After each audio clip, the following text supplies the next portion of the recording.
Slide দেখা যাচ্ছে? Hello sir দেখা যাচ্ছে স্যার। হ্যাঁ, এই যে ভেহিকল এন্ড ট্রাফিক ক্যারেক্টারিস্টিক্স, এটা মনে হয় আগে একটু করে শুরু করেছিলাম, মনে আছে? যে হোক, স্যার আসসালামু আলাইকুম স্যার, এটা শুরু করেন স্যার। হ্যাঁ শুরু করেছিলাম, যাই হোক আবার আমরা একটু দেখি। তা এটা হচ্ছে এল আর কারিয়ালের বই আর রাইট হ্যান্ড প্যাকুটের বই, এই দুটো বই মিলিয়েই পড়ানো হচ্ছে, এখান থেকে অঙ্ক আসে। আগেই বললাম, এখন এই যে প্রথম দিকে যা বলেছি এগুলো এল আর কারিয়ালি এবং রাইট হ্যান্ড প্যাকুটের বই মিলিয়ে। তো ওখানে আমি চ্যাপ্টার বলে দেব। Road user characteristic, road user কারা, এটা আগে বলেছিলাম। রোড ইউজার হচ্ছে যারা passenger, driver, vehicle, mainly vehicle itself, vehicle হচ্ছে প্রথম, তারপর ড্রাইভার আর প্যাসেঞ্জার। এছাড়া রোড ইউজ করে পেডেস্ট্রিয়ান। পেডেস্ট্রিয়ানদের একটা ইম্পর্টেন্ট ফ্যাক্টর আছে, তাদের ওয়াকওয়ে যেটা আছে, ফুটপাথ যেটা আছে, সেটা যাতে তারা সিম্পলি নিজেদের মতো করে হাঁটতে পারে, ওদের যাতে কোনো পেডেস্ট্রিয়ান জ্যাম না হয়। ট্রাফিক জ্যামের সাথে পেডেস্ট্রিয়ান জ্যাম অনেক সময় বেশি অসুবিধা সৃষ্টি করে, কারণ পেডেস্ট্রিয়ান জ্যাম হলে তখন এরা এদিক সেদিক ছুটতে থাকে, রাস্তা পার হইতে চেষ্টা করে, অ্যাক্সিডেন্ট হয়ে যায়। এই জন্য পেডেস্ট্রিয়ানদের আগে সুযোগ দিতে হবে। পেডেস্ট্রিয়ান ঠিক মতো যদি চলাচল করতে না পারে, ওই তোমরা জানো যে বাংলাদেশে বেশি রোড অ্যাক্সিডেন্ট হয় শহরে পেডেস্ট্রিয়ান, গাড়ি হয় তবে পেডেস্ট্রিয়ানেরা বেশিরভাগ পড়ে যায় যে তারা ইতস্তত করে ঠিক মতো বুঝতে পারে না, মেইনলি তাদের হাঁটার জায়গা না পেলে তারা রোড ধরতে শুরু করে। তো হাঁটার জায়গা আমাদের বাংলাদেশে কি হয়, ফুটপাতে ওই যারা হকার আছে, হকাররা দখল করে, আর যারা দোকান পাট আছে তারা দখল করে রাখে, তো এই জন্য ওরা রোডে হাঁটতে হয়। যাই হোক, এগুলো আমরা বলেছিলাম। রোড ইউজার বিহেভিয়ারের মধ্যে প্রথম পেডেস্ট্রিয়ানের কথা বলা হচ্ছে ফিজিওলজিক্যাল, আর ড্রাইভার সবাই মিলে সাইকোলজিক্যাল। সাইকোলজিক্যাল এটা বেশ ইম্পর্টেন্ট ড্রাইভারের জন্য আর পেডেস্ট্রিয়ানের জন্য, দুইজনের জন্য। ফিজিওলজিক্যাল বলতে এটা শারীরিক, শরীর বৃত্তীয়, আর সাইকোলজিক্যাল এটা মানসিক বৃত্তীয়, এটা মানসিক সাইকোলজিক্যাল। সাইকোলজিক্যাল পিআইবি থিওরি আমি আগে পড়াইয়েছি জিওমেট্রিক ডিজাইনে, প্রথম এসএসডি নির্ণয় করতে পিআইবি কি জিনিস সেটা পড়াইয়েছি, সেটা এই জন্য আমি আর এটা পড়বো না, বলবো না। একটা কার্ভ দেখাইয়ে তোমাদের পড়াইছিলাম, মনে আছে? রেসপন্স করবে। আর ভিশন হিয়ারিং, চোখের দৃষ্টি অনেকের অনেক রকম, অনেকে অন্ধ, অনেকে কানা, অনেকে কম দেখে, অনেকে বৃদ্ধ। হিয়ারিংও একই অবস্থা, অনেকে ভালো শুনে, অনেকে খারাপ শুনে, অনেকে কম শুনে, এইরকম। এইগুলো ফিজিওলজিক্যাল গুলো খুব ইম্পর্টেন্ট, এইগুলো আমি দেখিয়েছিলাম। ফিজিওলজিক্যাল একটা মানুষের যদি ক্রস সেকশন আঁকি বডির মাধ্যমে, যেখানে সবচেয়ে বেশি মোটা সেই জায়গায় বুকের মাঝখানে, তখন এরকম একটা স্ট্যান্ডার্ড মানুষের এরকম সাইজ হওয়ার কথা। তাদের এই যে দুইটা জোন আছে, একটা পেসিং জোন, একটা সেন্সরি জোন। এই যে সেন্সরি জোনে তখন ওই যে পিআইবি দরকার হয়, আর পেসিং জোনে সরাসরি ফিজিওলজিক্যাল যেটা সেটা দরকার হয়। এটা নির্ভর করে বয়স, মহিলা কি পুরুষ, অথবা শারীরিক কন্ডিশন, জ্বর আছে কি নাই, শারীরিক ভালো আছে কি নাই, কেউ ড্রাগ করেছে কিনা, কেউ ইয়ে করেছে কিনা, এক একজনের এক এক রকম। তো ফেসিং জোনটা হচ্ছে শারীরিক, আর এটা হচ্ছে সেন্সরি জোন, হচ্ছে এটা নিজের মানসিক। তো ওয়াকিং স্পিড এই জন্য দ্বারা হয় এভারেজলি 3 feet per second অ্যাস্ট্রোমতে। অ্যাস্ট্রো তো সবাই জানো। এই ওয়াকিং স্পিডটাও আবার নির্ভর করে এদের এইগুলো ফুটপাথের ব্যাপার বলা হচ্ছে। ফুটপাথ ক্লিয়ার থাকলে অর্থাৎ পেডেস্ট্রিয়ান জ্যাম আর হবে না, এইগুলো বলা আছে। তাই আমরা শুরু করবো এখন ভেহিকেল ক্যারেক্টারিস্টিক। ভেহিকেল ক্যারেক্টারিস্টিক্স এর 3টা আইটেম আছে। একটা হচ্ছে ডিজাইন ভেহিকেল, আরেকটা হচ্ছে ভেহিকেল সাইজ, আরেকটা হচ্ছে ভেহিকেল পারফরমেন্স। এগুলো খেয়াল করতে হবে। তাহলে আমরা এখন ভেহিকেল ক্যারেক্টারিস্টিক দেখছি, কারণ যেহেতু ভেহিকেল খুব ইম্পর্টেন্ট। ভেহিকেল খারাপ হলে ওটা দিয়ে আর কিছু করার থাকে না ড্রাইভারের। ভেহিকেল ভালো থাকলে তারপর ড্রাইভারের উপর নির্ভর করে। আর ড্রাইভারের বিভিন্ন পিআইবি নিজের অনেক দক্ষতা এগুলো নির্ভর করে। তাহলে ডিজাইন ভেহিকেল বলতে ভেহিকেল যেটা সেটা স্ট্যান্ডার্ড আছে কিনা, ও ইঞ্জিন এফিসিয়েন্সি এগুলো সব ঠিক আছে কিনা, আর ও যে রোডে চলবে এগুলো ঠিক আছে কিনা। আর এই যে এখানে সব দেখা হচ্ছে, এই যে গাড়ি তার ইঞ্জিন, তার সাইজ, এগুলো কিভাবে, এটাকে বলা হয় টার্নিং রেডিয়াস। টার্নিং রেডিয়াস কত নিতে হবে।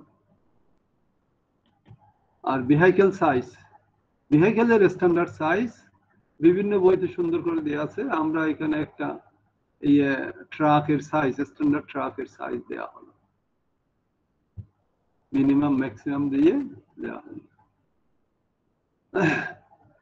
তাহলে ভেহিকেল সাইজ, আর একটা হচ্ছে ডিজাইন ভেহিকেল, একটা হচ্ছে ভেহিকেল পারফরমেন্স। ভেহিকেল পারফরমেন্স এই তিনটার মধ্যেও খুব ইম্পর্টেন্ট। এটা আমরা জানি যে ভেহিকেলের স্পিডের উপর অনেক কিছু নির্ভর করে, ড্রাইভারের উপর নির্ভর করে, ব্রেক এফিসিয়েন্সির উপর নির্ভর করে, রোড কন্ডিশনের উপর নির্ভর করে। এগুলো আমরা এসএসডি ওএসডি পড়ানোর সময় এগুলো বলেছি।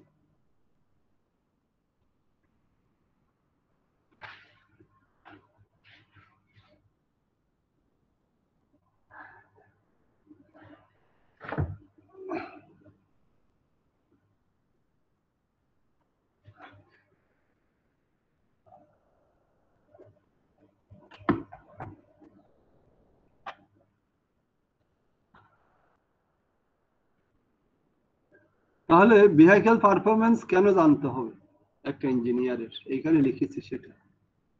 হাইওয়ে সিস্টেম যদি সেফলি এফিশিয়েন্টলি চলে, তাহলে highway and traffic engineer need to understand performance characteristics of for geometric design and vehicle operating system. একটা রোডে বা হাইওয়ে সিস্টেমে যদি সেফলি এফিশিয়েন্টলি চালাতে চায়, তাহলে হাইওয়ে আর ট্রাফিক ইঞ্জিনিয়ারদের কি করতে হবে, এদের পারফরমেন্স ক্যারেক্টারিস্টিক জানতে হবে। দুটার কার, একটা রোডের জিওমেট্রিক ডিজাইন ঠিক আছে কিনা, আর একটা ভেহিকেল অপারেটিং সিস্টেম ঠিক আছে কিনা, বা এগুলো কিভাবে চলে। তো এগুলো জানার জন্য আমরা ভেহিকেলের পারফরমেন্স জানার জন্য দুটো জিনিস আবার দরকার। আমি ভেহিকেল ক্যারেক্টারিস্টিক্স তিনটা জিনিস বলেছি, একটা ডিজাইন ভেহিকেল, ভেহিকেল সাইজ, আর একটা ভেহিকেল পারফরমেন্স। ভেহিকেল পারফরমেন্স আবার দুটো, একটা হচ্ছে এই যে রেজিস্ট্যান্স, কিছু রেজিস্ট্যান্স আছে মানে বাধা, গাড়ির জন্য কি কি বাধা, গাড়ি চলতে গেলে কিছু বাধার সৃষ্টি হয়, ওগুলো কি কি। আর গাড়ি চলতে গেলে কিছু লস হয়, এই যে এখানে এই যে ট্রান্সমিশন লস যাকে বলা হয়, কিরকম লস হয়। তাহলে এই লস এবং বাধাগুলো অতিক্রম করতে গেলে ওই গাড়ির কিরকম খরচ, কিরকম পাওয়ার কনজাম্পশন হবে, সেটা এখানে আমরা দেখব। তো সুতরাং আমরা এখানে যাই আবার এই যে vehicle size, vehicle performance. Vehicle পারফরমেন্সের মধ্যে রেজিস্ট্যান্স আছে আবার পাঁচটা।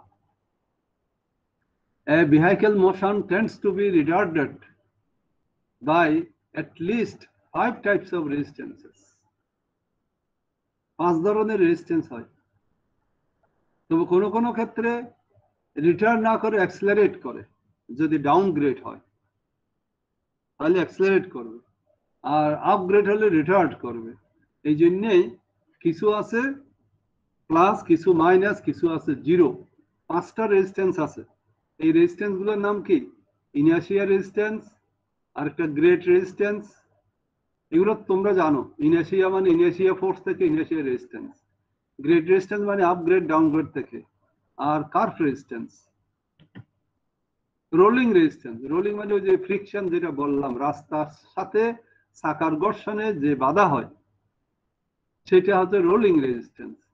আর কার্ভ রেজিস্ট্যান্স, যেখানে কার্ভ থাকবে স্ট্রেট গেলে ওখানে অসুবিধা নেই, কিন্তু যেখানে কার্ভ থাকবে ওই কার্ভের জন্য কিছু রেজিস্ট্যান্স আসে, ওই কার্ভ রেজিস্ট্যান্স। তারপর আরেকটা হচ্ছে এয়ার রেজিস্ট্যান্স, এই যে এয়ার রেজিস্ট্যান্স অর্থাৎ বাতাস চলতে থাকলে বাতাসে উল্টো দিকে বাধা দেয়, এটা কি ধরনের রেজিস্ট্যান্স। তাহলে এই 5টা রেজিস্ট্যান্সের কথা বললাম, কি কি কেউ বলতে পারবে? না, এখানে খোলা রেখে চলে গেছে সবাই। যাই হোক, যারা আছো তাদের আমি এখন পার্সেন্টেজ কল করবো লাস্টের মতো। এয়ার রেজিস্ট্যান্স, আর কি curve resistance, rolling resistance, grade resistance, আর হচ্ছে ইনার্শিয়া রেজিস্ট্যান্স। এগুলো ক্যালকুলেশন আছে ম্যাথমেটিক্যালি, এগুলো আমরা বের করতে পারি। এই যে রেজিস্ট্যান্স, ইনার্শিয়া রেজিস্ট্যান্স, তোমরা ইনার্শিয়া রেজিস্ট্যান্স জানো, F = ma, এই যে F = ma, এটা সবাই জানো ইনার্শিয়া রেজিস্ট্যান্স।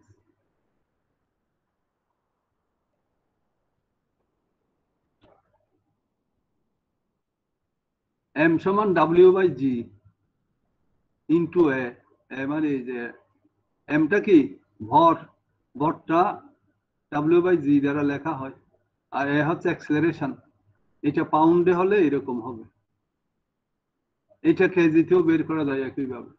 অ্যাক্সেলারেশন তখন ফিট পার সেকেন্ড স্কয়ার নয়, কেজি পার সেন্টিমিটার স্কয়ার বললে এখানেও জি না, জি কত, ওহো, জি এর মান কত, গ্রাম পার সেন্টিমিটার স্কয়ার কত, 90, আরে 9 হ্যাঁ স্যার এটা 980। 980 গ্রাম পার সেন্টিমিটার স্কয়ার, কিন্তু কেজিতে হলে 9.8 মনে হয়, 9.8 কেজি পার সেন্টিমিটার স্কয়ার। আচ্ছা, এটা তোমাদের তো মনে থাকার কথা, ডাব্লিউ তো কেজিতে, আর নিউটনও হইতে পারে। Unit conversion that you have to know, you know well I think. তা গ্রেড রেজিস্ট্যান্স, এই যে গ্রেড রেজিস্ট্যান্স G/100 = FG/Fn, এই ফিগারটা দেখলে তোমরা বুঝতে পারবে গ্রেড রেজিস্ট্যান্স কিভাবে হলো। এই যে একটা ধরো আপগ্রেড, তোমাদের বলেছে আপগ্রেড সবসময় প্লাস, ডাউনগ্রেড হলে সবসময় নেগেটিভ। আপগ্রেড একটা গাড়ি যাচ্ছে যার ওজন হচ্ছে W, এটা ওর G%, এর আপগ্রেড হচ্ছে G%, এই যে G%, এই জন্য এদিকে G হলে এদিকে 100, এই রেশিওতে যাচ্ছে। আর এই ডাব্লিউটাকে আমরা একে পেছন দিকে FG তে টানে আর FN এ চেপে ধরে, এইটাকে দুই ভাগে এইভাবে ভাগ করা যায়। এই অ্যাঙ্গেলটা থিটা হলে এই অ্যাঙ্গেলটাও থিটা, এই যে জিরো মতো দেখাচ্ছে এটা থিটা, তাহলে ডাব্লিউ কে FG এবং FN এ ভাগ করা হয়েছে। এই যে FGটা হবে তখন গ্রেড রেজিস্ট্যান্স, আর যেটা নিচের দিকে হবে এটা নরমাল ফোর্স, ডাব্লিউ কে দুইটা হয়। তাহলে এই যে এখানে এই জন্যেই দুইটা রেশিও করে G/100 = FG/Fn, প্রত্যেকে পেল। এই যে এখানে G/100 এটা থিটা, আবার এই ত্রিভুজ থেকে এই যে জি, এই যে FG/Fn, এই দুটো রেশিও করছে সদৃশকোণী ত্রিভুজ হিসাবে, যেহেতু এটা থিটা আর এখানে এটা থিটা, তাহলে 100 এর সাথে রেশিও হবে Fn, জি এর সাথে রেশিও হবে FG। এই ইকুয়েশনটা এখানে দেখা গেল 100/G/100 FG/Fn। এখান থেকে FGটা আমাদের দরকার, গ্রেড রেজিস্ট্যান্স, যেহেতু গ্রেড রেজিস্ট্যান্স সেই FGটা বের করব, তাহলে Fn G × 100, Fn এর সাথে এটাও গুণ, তো জিটা আমরা জানি, এই যে Fn W cos θ আর G/100, এই ফর্মুলা খেয়াল রাখতে হবে। অঙ্ক করার সময় লাগবে টোটাল রেজিস্ট্যান্স কত বললে এই যে একটা রেজিস্ট্যান্স যোগ করতে হয়, তাহলে এখানে আমরা F equal to MFA W by G into A পেলাম, এখানে F যে গ্রেড রেজিস্ট্যান্স সমান W cos theta G by 100 পেলাম। এটা সিম্পল, তোমরা সিম্পল ট্রিগোনোমেট্রি এগুলো আজকাল 6, 7 এর 8 এর ছেলেরা পারে। স্যার এফজি টা স্যার এইভাবে বের করলাম স্যার, এফজি টা তো তাহলে স্যার W sin থিটা এইভাবেও তো লেখা যায়। W sin theta কেন হবে? মানে ওটা ও স্যার FG, জি তো স্যার, আমার W sin theta লেখার দরকার নেই, আমার এই মানটা কত, রেজিস্ট্যান্সটা কত। মানে স্যার W sin থিটা লিখলে সোজা হইতো না, মানে এত গ্রেড এগুলো না বের করে? W sin theta তুমি বের করলে হবে, এখন থিটার মান কত? স্যার থিটা এখানে স্যার cos থিটাও তো থিটা আছে, থিটার মান তো জানা থাকবেই স্যার। হ্যাঁ, তো এই থিটার মান জানা থাকবে, সেই রেশিও করে করলে এটা সিম্পল না। তোমার এই যে এফ যেটা আমরা বের করতে গেলে এফ এন এগুলোকে তো বাদ দিয়ে করা যাবে না, তোমার ডাব্লিউ বের করতে গেলে এইটা লাগবে না। তো যেভাবে সুবিধা হয় তোমরা ক্যালকুলেশন করে দেখো, দুইটাই একই আসতে পারে। ডাব্লিউ সাইন থিটা করলে থিটার মান তুমি ক্যালকুলেটরে টাচ করে দিয়ে করে যাবে, ওইটা থিটার মান যদি দেয়া না থাকে, তোমার তো এটা গ্রেড দেয়া আছে, জি পার্সেন্টেজে দেয়া আছে, জি পার্সেন্টেজ দিলে তোমার থিটা আবার বের করতে গেলে ওই টেন থিটা বের করতে, টেন থিটার মান কত, এবার থিটার মান কত, এগুলো বের করতে গেলে আরো জটিল না? এই দিক থেকে সুবিধা না? এই যে cos theta, W cos theta একই কথা, তুমি রেশিও যদি বের করতে পারো ইজিলি হয়ে যাবে। এফ জির মান দরকার, ওটা ডাব্লিউ সাইন থিটা দরকার, আমার ডাব্লিউ সাইন থিটা সমান এই জিনিসটা। তো যাই হোক, আমার গ্রেড রেজিস্ট্যান্স দরকার, সেটা এভাবে করতে পারো। এটা এই ফিগারটা দেয়া হয়েছে রাইট হ্যান্ড ফ্যাকুইটির বই থেকে, এই ইকুয়েশনটা দিয়েছে রাইট ফাউন্ড লিখলে বুঝতে পারবে যে এটা রাইট হ্যান্ড ফ্যাকুইটির বইয়ের কথাবার্তা পাউন্ডে, আর কেজিতে থাকলে হচ্ছে এলআর কার্ডিয়ালের বই। এইবার দেখো, এই যে এখানে দেয়া আছে রোলিং রেজিস্ট্যান্স। রোলিং রেজিস্ট্যান্স এটা সিম্পল, রোডের সাথে রোল করতে গেলে কি রেজিস্ট্যান্স ডেভেলপ হয়, তাহলে এটা একটা এমপিরিক্যাল ফর্মুলা দেয়া আছে এম এফ জি। এমটা হচ্ছে ভর, এফ হচ্ছে রোলিং কোফিশিয়েন্ট অফ রোলিং, জি তো জানো, তাহলে এম এর বদলে এই যে ডাব্লিউ বাই জি, এখানে পাওয়া গেল ডাব্লিউ এফ। তাহলে গাড়ির ওজন জানা থাকলে, এফ এর মান জানা থাকলে, এফ কিন্তু এটা ইয়ে না, ফ্রিকশন না, কোফিশিয়েন্ট অফ রোলিং বলছে, রোলিং এর কোফিশিয়েন্ট,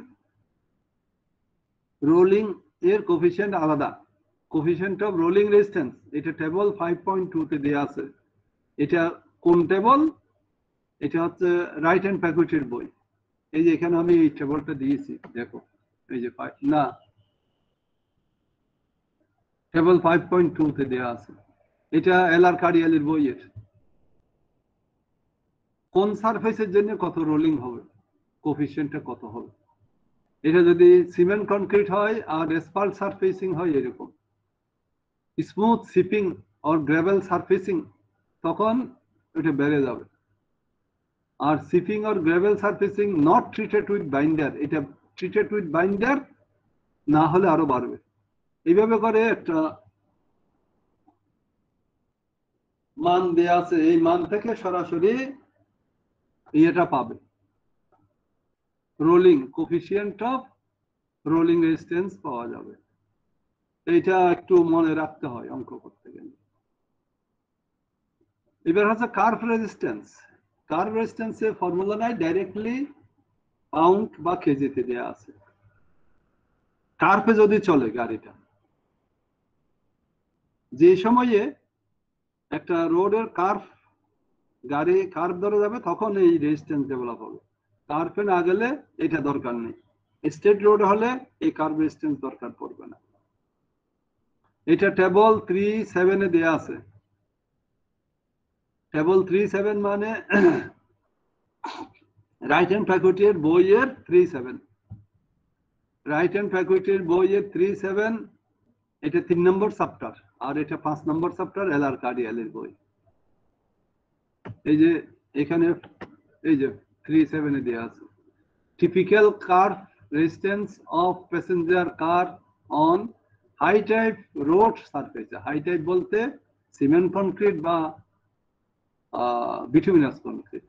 এখানে ডিগ্রি অফ কার্ভের সাথে স্পিডের সাথে কত রেজিস্ট্যান্স হবে পাউন্ডে দেয়া আছে, এইভাবে লিখতে। ডিগ্রি অফ কার্ভ মানে কার্ভের ডিগ্রি কত, তোমরা তো এটা জানো, ডিগ্রি অফ কার্ভ, এত ডিগ্রি কার্ভ, এত ডিগ্রি কার্ভ, ওই যে অ্যাঙ্গেলটা কত সেটা জানলে ডিগ্রি কার্ভ। স্পিড, স্পিডের সাথে স্পিড যতই বাড়বে কমবে, যতই বাড়বে ততই রেজিস্ট্যান্স বাড়বে। এই যে এখানে 1 পাউন্ড এগুলো এত কেজি হিসেবে লিখে দিয়ে আছে, 1 মাইল সমান এত, ওইটা মানে অনেকে কেজিতে করে, তো এই জন্য কেজিতে নেওয়ার জন্য বলে দেওয়া আছে। এগুলো তোমরা জানো 536 কেজি, 1 পাউন্ড সমান।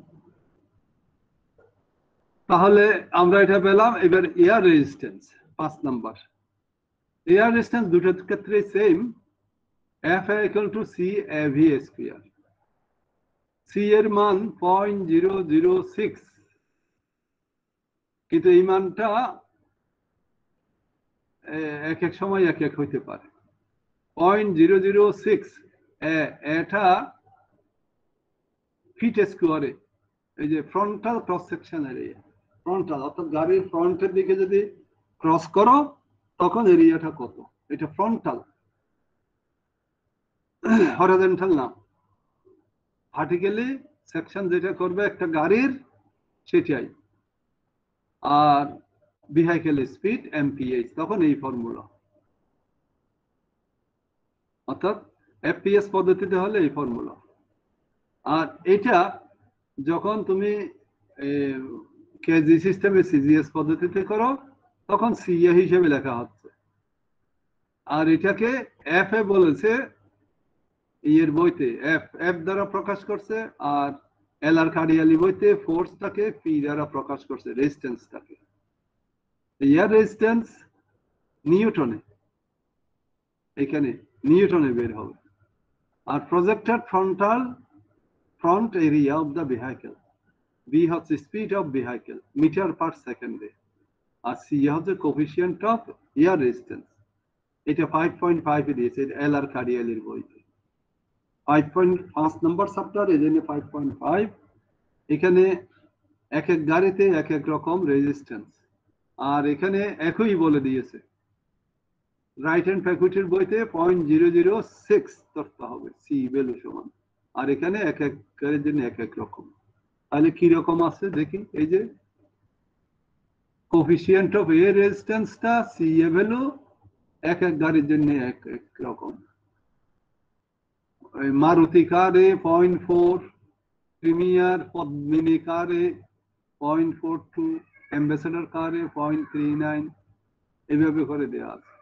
যাই হোক, যে কার বলা হবে, অ্যাম্বাসেডর কার বললে 0.39, স্ট্যান্ডার্ড ভ্যালুটা মনে রাখতে হবে। স্যার এই ফ্রন্টাল এরিয়াটা কি স্যার প্রজেক্টেড ফ্রন্টাল এরিয়া? হ্যাঁ, প্রজেক্টেড।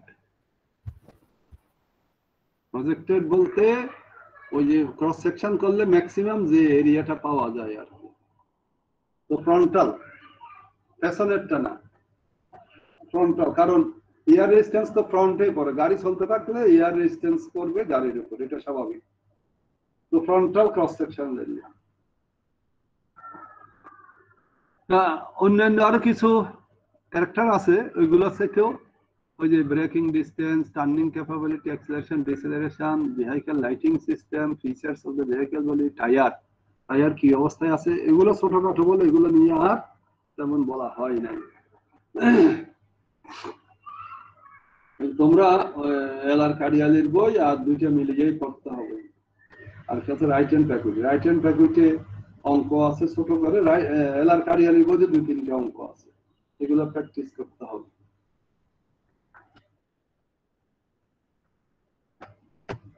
এবার ট্রান্সমিশন লস, ওটা গেল রেজিস্ট্যান্স। একটা গাড়ির জন্য রেজিস্ট্যান্স 5 ধরনের বলেছি, ইনার্শিয়া রেজিস্ট্যান্স, গ্রেট রেজিস্ট্যান্স, আর কি বলেছি, rolling resistance, curve resistance, air resistance. আর লস কি, লস হবে ইঞ্জিন থেকে। কিভাবে? দুই কারণে লস হইতে পারে। একটা হচ্ছে প্রথম স্টার্টিং এ, তারপর স্টার্টিং এর পর গিয়ার থেকে আরেক গিয়ারে যাওয়ার জন্য কিছু লস হয়। এখানে এই কথাটা এখানে বলেছি আমি। Number of OAS, power loss, number of OAS, losses in power occur to the mode of power transmission from engine to the gear. আবার গিয়ার থেকে গিয়ার যেতে পাওয়ার লস হয়। ইঞ্জিন থেকে যখন প্রথম গিয়ারে যাবে তখন আবার গিয়ার একটা গিয়ার থেকে আরেক গিয়ারে যেতে কিছু লস হয়, এটাকে হলো ট্রান্সমিশন লস। তাহলে টোটাল পাওয়ার কত দরকার একটা গাড়ির জন্য সেটা আমরা হিসাব করতে পারি।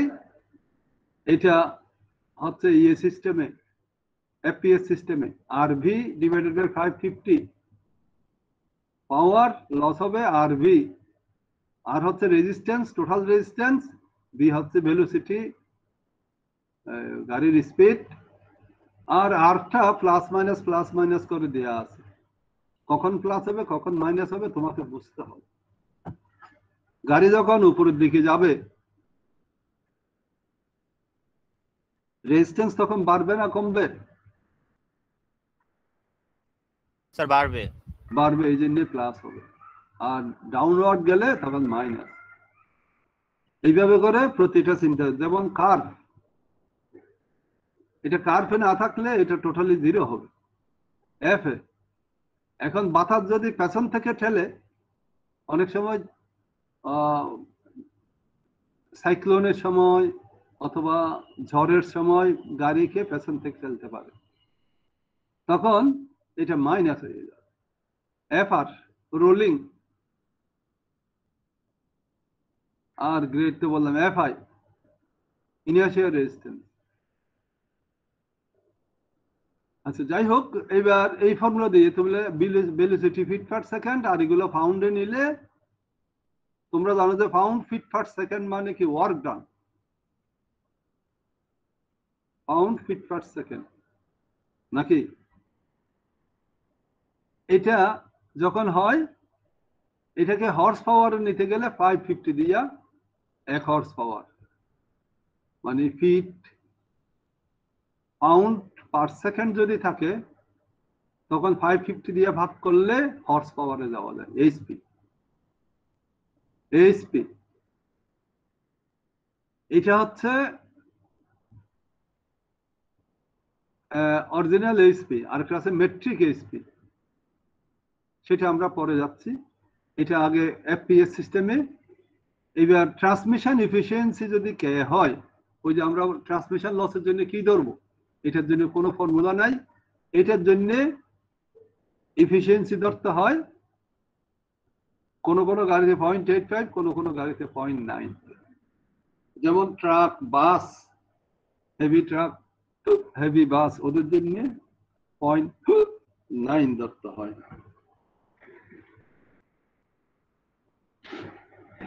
আর কার হলে তখন 0.85।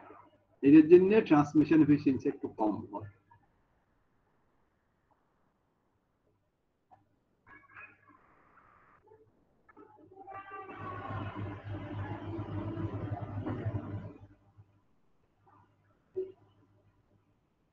ও আমি উল্টা বলেছি মনে হয়, ট্রান্সমিশন এফিসিয়েন্সি কম হয় যে ট্রাকে, কারে কম হবে যে, এফিসিয়েন্সি বাড়বে যে, কারণ ট্রাকে বেশি লস হয় না কারে। আর ট্রাক বাস যেগুলো হেভি ওগুলোতে লস বেশি হয় বলে এই ভ্যালুটা বেশি, কম, এফিসিয়েন্সি কম।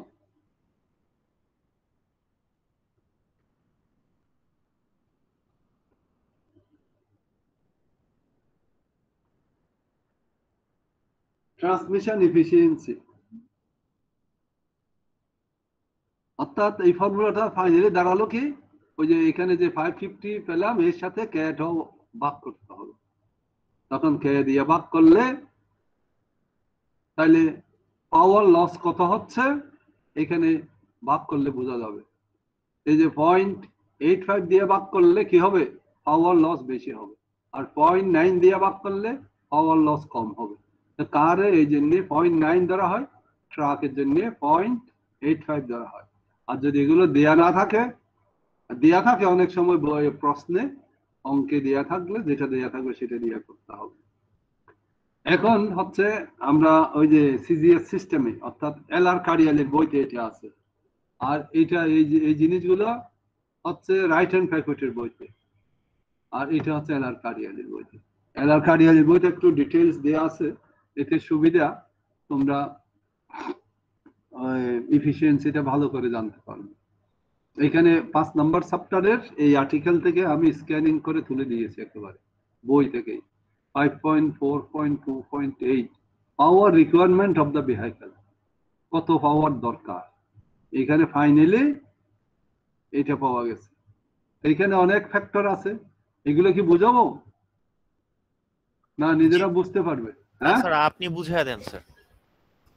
প্রথমে এই টর্ক বের করতে হয়, রিয়ার এক্সিল টর্ক কি। এখানে এই যে জিটি জিএ আছে, এটা টি আছে, ইঞ্জিন টর্ক এট দা ফ্লাই হুইল, যেটা ফ্লাই করে সেই হুইলে, ওই পেছনের হুইল না, ফ্লাই হুইল।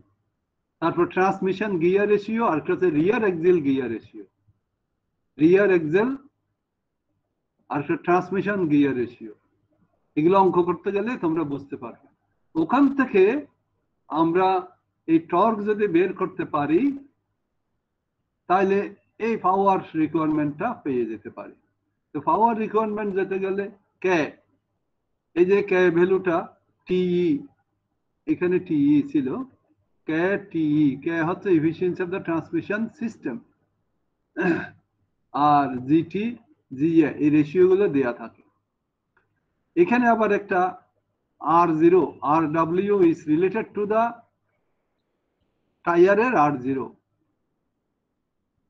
এটা R0টা কি, অরিজিনাল টায়ার রেডিয়াস, আর RWটা কি, যখন যেখানে চাপ পড়ে ওখানে একটু টায়ার রেডিয়াস কমে যায়। এই জন্যই একটা ফ্যাক্টর আছে ল্যামডা, এটা হচ্ছে টায়ার ডিফরমেশন যেখানে হয় তার ফ্যাক্টর। এটা 0.945 থেকে 0.95, 0.95 হয় হাই প্রেসারের জন্য, কম হয় তখন এত, অর্থাৎ ল্যামডাটা। এই জন্যই 0.93 থেকে 0.935 লো প্রেসার টায়ার, আর হাই প্রেসার টায়ারে তখন একটু কম হয়, বেশি হয় এখানে একটু আরো কমে যায়, অর্থাৎ আর ডাব্লিউটা এখানে দরকার পড়ে। আর ডাব্লিউর জন্য পাওয়ার একটু কম বেশি হয়, যখন বেশি থাকে তখন পাওয়ার বেশি হয়, আর যখন কম থাকে তখন পাওয়ার, যখন বেশি থাকে পাওয়ার কমে যায়, আর যখন কমে যায় তখন পাওয়ার বেড়ে যায়, অর্থাৎ পাওয়ার লস বেশি হয়। এই জন্যেই টায়ারে হাওয়া ঠিক মতো দিতে হয়, টায়ারে যদি হাওয়া কম দেয় ওই তেল বেশি খাবে গাড়ির টায়ারে। এইখানে সেই জিনিসটা দেখানো হচ্ছে, এটা একটা সার্কেল, অর্থাৎ গাড়ির টায়ার, এটা টর্ক হচ্ছে এদিকে, গাড়ির এইদিকে টর্ক দিচ্ছে, রোটেট করছে আর কি, এদিকে রোটেট করবে না, এই যে গাড়ি যেহেতু এদিকে যাচ্ছে এটা হচ্ছে পাওয়ার কনজাম্পশন পিপি। তাহলে এটা R0, R0 মানে original radius of the tyre, আর এটা ফ্ল্যাট হেড, এই যে এখানে একটু ফ্ল্যাট হয়ে যায়, যেখানে যাবে ওখানে ফ্ল্যাট হয়ে যায়। এই রেশিওটা হচ্ছে ল্যামডা দিয়েই করা হয়, যেটা এখানে বলা হচ্ছে ল্যামডা, আর ডাব্লিউ সমান ল্যামডা R0। ওই RW মান এখান থেকে বের করতে হয়। ল্যামডার মান তুমি হাই প্রেসার হলে এরকম ধরবে, আর লো প্রেসারের টায়ার হলে তখন এরকম একটা স্ট্যান্ডার্ড ভ্যালু ধরতে হবে, অথবা প্রশ্নে দেয়া থাকতে পারে। এই ল্যামডার মান ধরলে RWটা পাওয়া যাবে, RW দিয়ে এখানে ভাগ করলে হয়ে যাবে। এইবার আসো পাওয়ার আউটপুট, এই যে পিপি ইন্টু বি, ওই আগের ফর্মুলার মতো, এই যে পাওয়ার আউটপুট হচ্ছে পিপি ইন্টু বি, এখানে আর বি বলছে, আর এখানে পাওয়ার আউটপুটের সাথে বিটা দেয়া আছে। এখন এখানে ডিভাইড বাই করছি 550, ওখানে করব 746, এটা তোমরা জানো 746। এই যে বি এর মান এটা জানো, বি মিটার পার সেকেন্ডে, এই জন্য ছোট হাতের বি, এটা বড় হাতের বি। এই যে বি ডিভাইড বাই 3.6, এইটা অনেক আগে থেকে করাই এসেছে।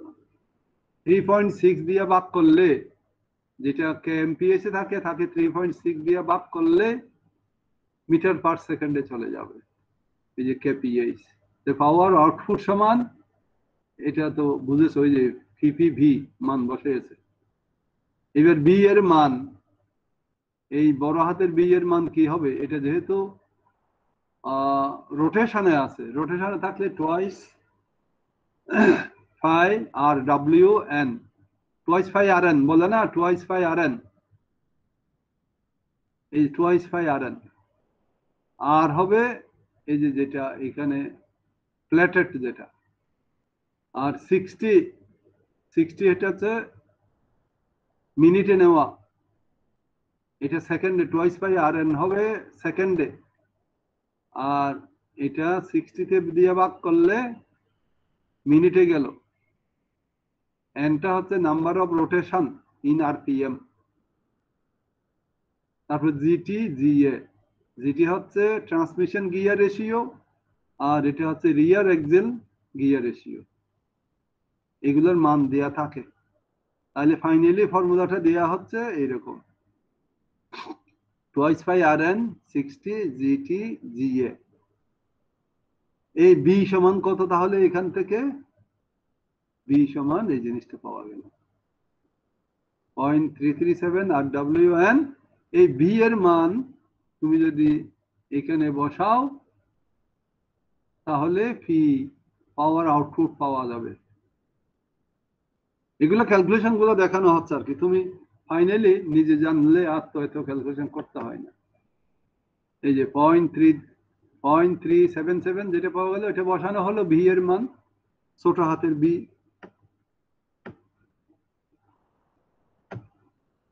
এই যে ছোট হাতের বি সমান যেটা পেয়েছিলাম, এখানে মান বসালো। এই যে ছোট হাতের বি এর মান যদি এখানে বসাই, কোনটা যাবে? এই যে এই জিনিসটা যাবে, এই 0.377। এটা মান বসাও, ইঞ্জিন পাওয়ার হিসাবে যদি করি, পাওয়ার আউটপুট এত, ইঞ্জিন পাওয়ার হিসেবে ধরলে ওই যে এফিসিয়েন্সি, ট্রান্সমিশন এফিসিয়েন্সি কোন গাড়ির জন্য কত সেটা তোমরা জানো, ওখানে দেওয়া আছে 0.85 থেকে 0.9। এটাকে বলা হয় মেট্রিক হর্স পাওয়ার। এই যে মেট্রিক হর্স পাওয়ার হলে 735 দিয়ে ভাগ করতে হয়। স্যার এটা 746 হবে না? এটা 46 হওয়ার কথা, বইতে তো 735 দিয়েছে, আমরা তো জানি 746। অসুবিধা নাই, তোমরা 746 দিয়ে ধরলো করলো, আমরা শুদ্ধ ধরবো। 735 কেন দিল এই বইতে ব্যাখ্যা পাই নাই, আমি বইটা অনেক ঘেটেছি। যাই হোক, এখন পিপি সমান তো বুঝেছো, rolling resistance, air resistance, grade resistance, inertial resistance যোগ করলে যা হয় প্লাস মাইনাস দিয়ে লেখা হয়েছে। এখানে কিন্তু সবগুলোতে প্লাস মাইনাস দেয় নাই। পি এফ রোলিং এটা প্লাস থাকবে সবসময়, এয়ার রেজিস্ট্যান্স সবসময় plus, PI plus minus, acceleration হচ্ছে না ডিসেলারেশন হচ্ছে তখন। আর পিজে, পিজে মানে এয়ার রেজিস্ট্যান্স, না এয়ার রেজিস্ট্যান্স না, এটা কোনটা? Grade resistance. Rolling resistance, air resistance, grade resistance আর ইনার্শিয়াল রেজিস্ট্যান্স, এই দুইটার জন্য প্লাস মাইনাস আছে। তো এখানে এইরকম একটা, এই পুরো ইয়েটার একটা এক্সাম্পল দেয়া আছে, এটা এলআর কারিয়ালের বইতে। এই ক্ষেত্রে কি কার্ভ রেজিস্ট্যান্স থাকলেও আমরা নিব না? এখানে কার্ভ রোডে বলা থাকবে, এই বইতে এলআর কারিয়ালের বইতে কার্ভ রেজিস্ট্যান্সটা তেমন বলে নাই। যদি কার্ভে গাড়িটা চলে বলে তাহলে কার্ভ রেজিস্ট্যান্সের মান নিতে হবে। আর এই বইতে এই অঙ্কটাতে কার্ভে বলে নাই, স্ট্রেট রোডে যাচ্ছে বলছে। এই যে প্যাসেঞ্জার কার বলছে, তার ডাব্লিউ এর মান কত? 2 টন। এখানে যা মেট্রিক টন, এই যে ডবল এন থাকলে এটা হচ্ছে metric ton. is required to accelerate at a rate of 2 meter per second, এর মান দেয়া আছে। in the first gear from a speed of এত, ফার্স্ট গিয়ারে স্পিড ছিল 10 kph, দ্য গ্রেডিয়েন্ট এটা upgrade 3%। Road has black top surface মানে কি মনে আছে? Bituminous surface. ব্ল্যাক টপ মানে বিটুমিনাস সারফেস বলেছিলাম, হোয়াইট টপ মানে রিজিড পেভমেন্ট বলেছিলাম, cement concrete road. With the coefficient of rolling resistance, এই যে রোলিং রেজিস্ট্যান্সের মান অলরেডি দেওয়া আছে। ফ্রন্টাল প্রজেকশন এরিয়া, এই যে ফ্রন্টাল প্রজেক্টেড এরিয়া যেটা 2.15 অলরেডি দেওয়া আছে। এয়ার রেজিস্ট্যান্সের মান 0.39 কেজি পার মিটার কিউব দেওয়া আছে, এটা metre cube. The car tyre have a radius of এত, অরিজিনাল আর ডাব্লিউ সমান দেওয়া আছে। আর ডাব্লিউ না R0 অরিজিনাল। আর ইনফ্লেশন হচ্ছে কমে যাচ্ছে ফ্যাক্টর এত, এটা ফ্যাক্টর। তাহলে এত দিয়ে গুণ করলে আর ডাব্লিউ পাওয়া যাবে, অরিজিনালকে এত দিয়ে গুণ করা। এটা মনে আছে? একটু আগে দেখালাম যে এই যে এখানে আর ডাব্লিউ সমান অরিজিনালকে ল্যামডা দিয়ে গুণ করা, এটা হচ্ছে ল্যামডার মান। আর ডাব্লিউ সমান R0 ইন্টু ল্যামডা।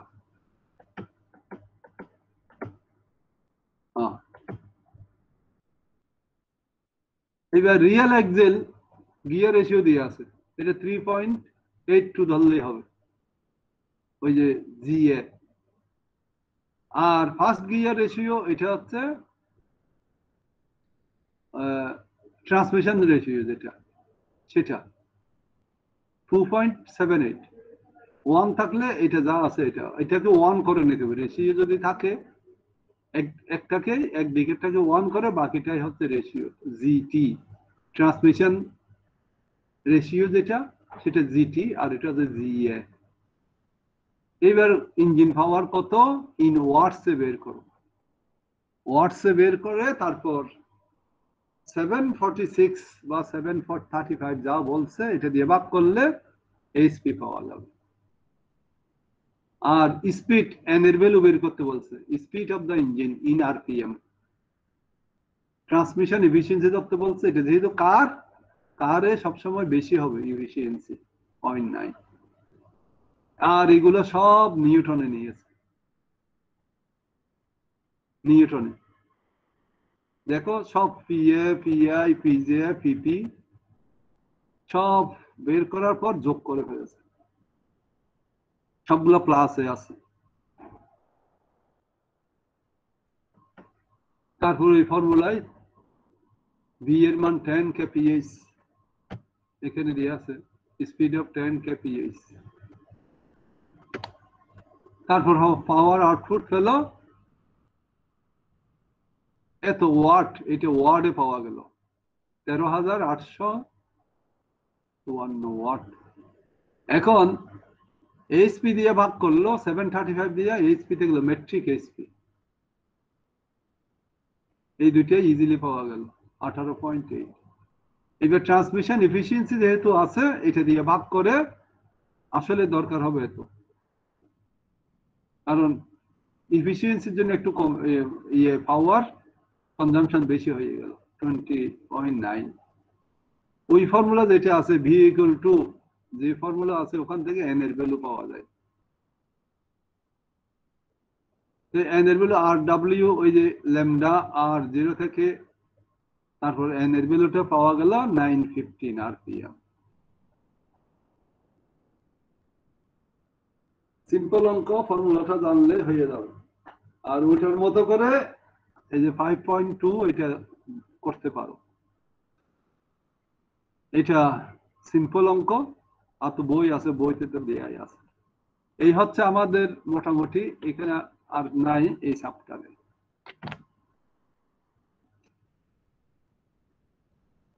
ঠিক আছে, এবার বলো কোনো কোয়েশ্চেন আছে কিনা?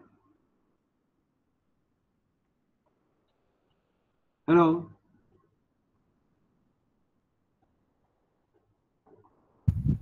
না স্যার, বুঝতে পারছি।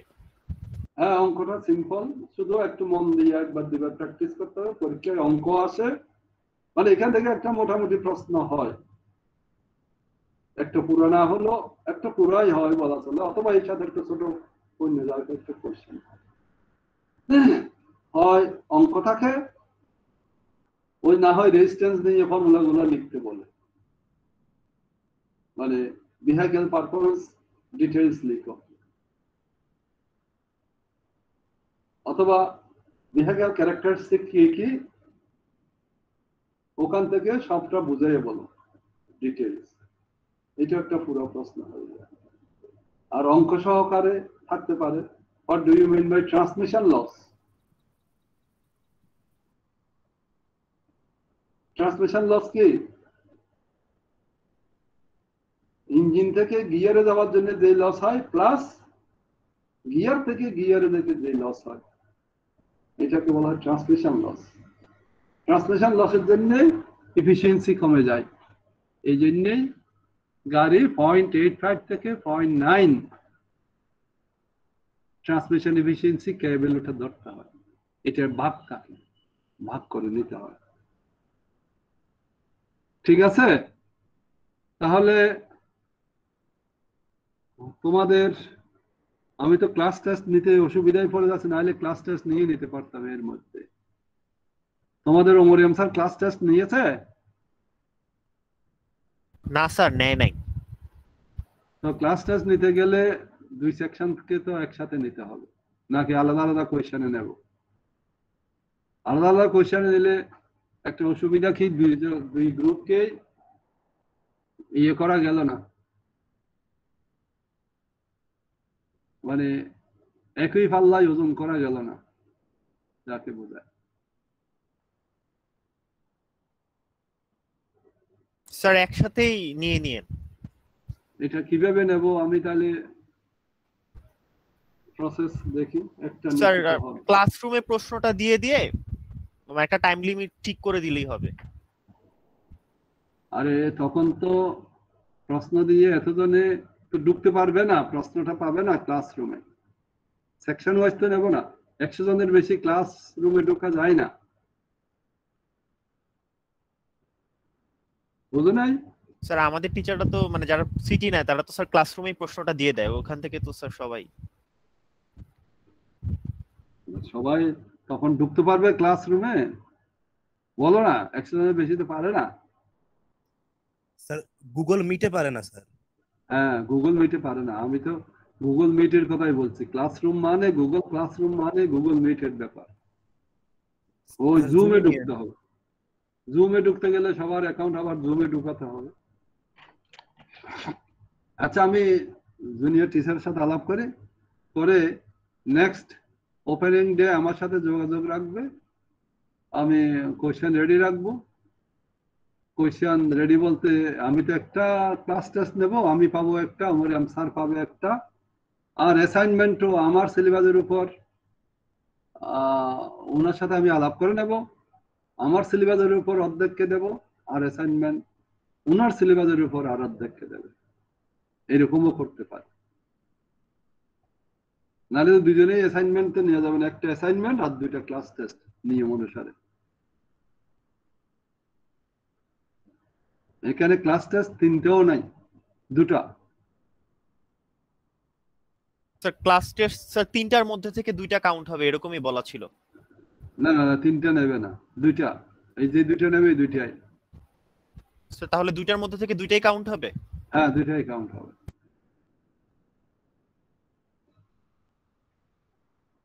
তো ঠিক আছে, তাহলে তোমরা সেকশন বি এর সাথে কথা বলো। আমি সেকশন বি এর সাথে কথা বলেছি, তাদের 11:15 থেকে ক্লাস নেব বলেছি। এখন তো 11:05 মনে হয়। হ্যাঁ, ঠিক আছে।